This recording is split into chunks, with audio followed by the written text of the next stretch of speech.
Matthieu, chapitre 5. Voyant la foule, Jésus monta sur la montagne et, après qu'il se fut assis, ses disciples s'approchèrent de lui.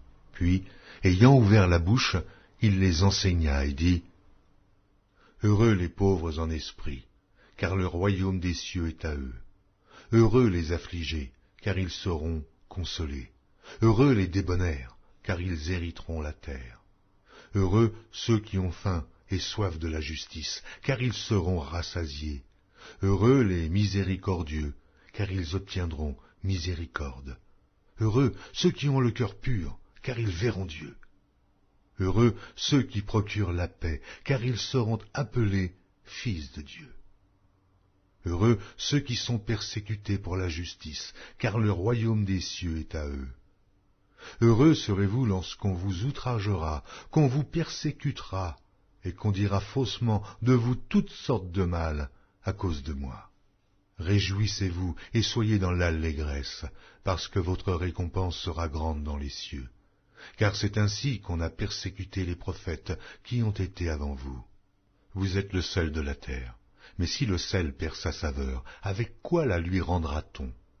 Il ne sert plus qu'à être jeté dehors et foulé aux pieds par les hommes. Vous êtes la lumière du monde. Une ville située sur une montagne ne peut être cachée, et on n'allume pas une lampe pour la mettre sous le boisseau, mais on la met sur le chandelier, et elle éclaire tous ceux qui sont dans la maison. Que votre lumière luise ainsi devant les hommes, afin qu'ils voient vos bonnes œuvres, et qu'ils glorifient votre Père qui est dans les cieux. Ne croyez pas que je sois venu pour abolir la loi ou les prophètes. Je suis venu non pour abolir, mais pour accomplir. Car je vous le dis en vérité, tant que le ciel et la terre ne passeront point, il ne disparaîtra pas de la loi un seul iota ou un seul trait de lettre, jusqu'à ce que tout soit arrivé.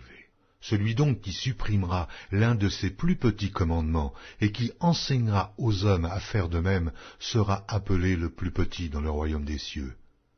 Mais celui qui les observera et qui enseignera à les observer, celui-là sera appelé grand dans le royaume des cieux.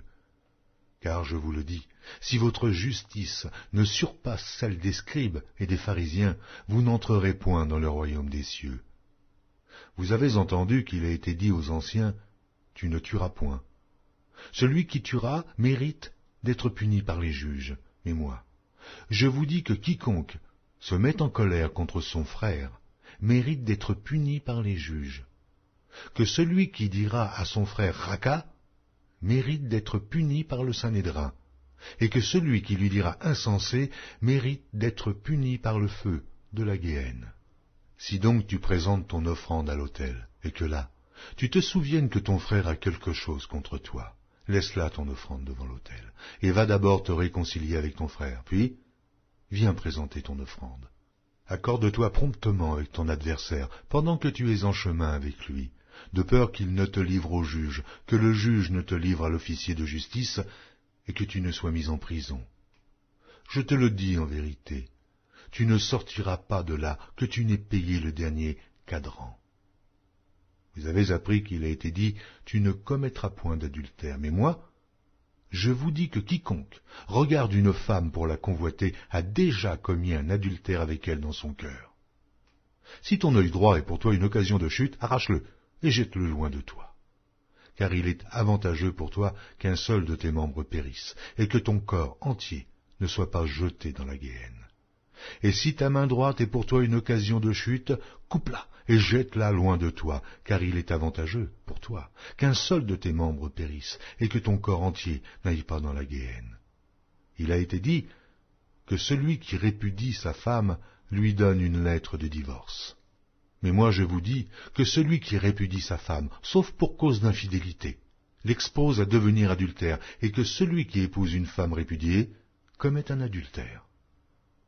Vous avez encore appris qu'il a été dit aux anciens, « Tu ne te parjureras point, mais tu t'acquitteras envers le Seigneur de ce que tu as déclaré par serment. » Mais moi, je vous dis de ne jurer aucunement, ni par le ciel, parce que c'est le trône de Dieu, ni par la terre, parce que c'est son marchepied, ni par Jérusalem, parce que c'est la ville du grand roi.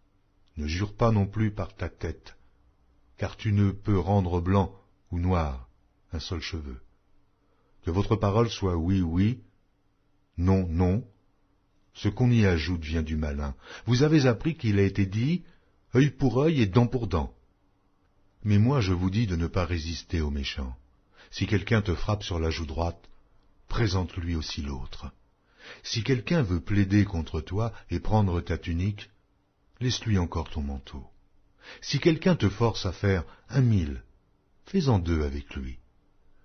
Donne à celui qui te demande, et ne te détourne pas de celui qui veut emprunter de toi. Vous avez appris qu'il a été dit, tu aimeras ton prochain, et tu haïras ton ennemi. Mais moi, je vous dis, aimez vos ennemis, bénissez ceux qui vous maudissent, faites du bien à ceux qui vous haïssent, et priez pour ceux qui vous maltraitent et qui vous persécutent, afin que vous soyez fils de votre Père qui est dans les cieux, car il fait lever son soleil sur les méchants et sur les bons, et il fait pleuvoir sur les justes et sur les injustes. Si vous aimez ceux qui vous aiment, quelle récompense méritez-vous? Les publicains aussi, n'agissent-ils pas de même? Et si vous saluez seulement vos frères, que faites-vous d'extraordinaire? Les païens aussi, n'agissent-ils pas de même? Soyez donc parfaits, comme votre Père céleste est parfait.